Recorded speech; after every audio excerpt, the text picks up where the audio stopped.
Felice Bauer, Prague, nuit du 6 au 7 décembre 1912. Ma chérie, entends-moi, ma petite histoire est terminée, mais cette fin aujourd'hui ne me fait pas plaisir. Elle aurait pu être bien meilleure, il n'y a pas de doute. La seconde pensée qui s'associe à cette peine est évidemment toujours la même. Je tais-toi, ma chérie. C'est donc ma seconde raison de vivre, mais cela reste une honte que de trouver une raison de vivre rien que dans l'existence d'une bien-aimée. Maintenant, je me souviens encore à temps que ce sera une lettre du dimanche et qu'il vaut mieux laisser les plaintes pour le lundi. Ma chérie, je ne sais pas pourquoi ta promenade le long du réseau urbain m'a touchée outre mesure. Comme on doit ricaner dans les hautes sphères quand, peut-être au même moment, on compare tes promenades solitaires avec les miennes et qu'on laisse voyager le regard de l'une à l'autre. Cette photographie, ma chérie, te rapproche de nouveau considérablement de moi. Je crois qu'il s'agit d'un cliché fort ancien. Tu n'écris rien pour commenter la photo et tu veux peut-être me tendre un piège, mais le bonheur et la reconnaissance me donnent du courage et je n'ai pas peur. Le tout a, du reste, dans l'éclairage, le groupement et l'humeur de ceux qui sont représentés, un air tout à fait mystérieux, et la clé de ce mystère qui est devant moi sur la table à côté d'une boîte qui devait la contenir, n'éclaircit en rien la chose. Tu souris d'un air mélancolique, ou est-ce mon humeur qui te prête ce sourire ? Je ne dois pas te contempler trop attentivement, sinon je ne parviens pas à détacher mon regard de toi. Tu portes une blouse bizarrement coupée. À ton avant-bras gauche, tu as un cordon ou un bracelet. Indépendamment du fait que mon jugement n'est ici absolument pas compétent, tu es même pour d'autres observateurs au centre de l'image. Et pas seulement du fait de ta position, mais aussi parce que ta mère semble t'avoir saisi par le bras ou parce qu'on a du moins cette impression. Ça te donne une importance particulière.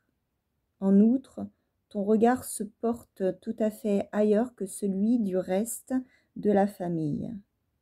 Celle qui, de tous les autres, est la plus proche de moi est ta mère. Je prends le risque même si ta mère n'apparaît pas sur la photo.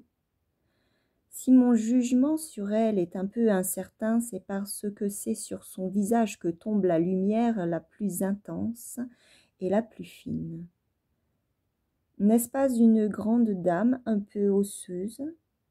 Dans la famille de mon père, il y a des femmes qui, de loin, ont la même apparence. Elle a l'air d'être très compréhensive. J'en reviens presque à ma première opinion à son sujet. J'aurai le courage de parler avec elle. Ton père a un air très digne. En face de lui, je serais déjà moins assurée. Quel commerce a-t-il au juste ? Ton frère, je le connais déjà depuis la photo de Binz. Je ne vois rien de nouveau en lui. Sur le côté se tiennent probablement tes sœurs. C'est plus facile à deviner étant donné que ton frère n'est pas marié. L'aînée, je la nomme la Budapestoise, et l'homme enjoué qui est à côté de toi, ton beau-frère Budapestois. Ce sont les seuls qui rient vraiment, donc ils sont ensemble.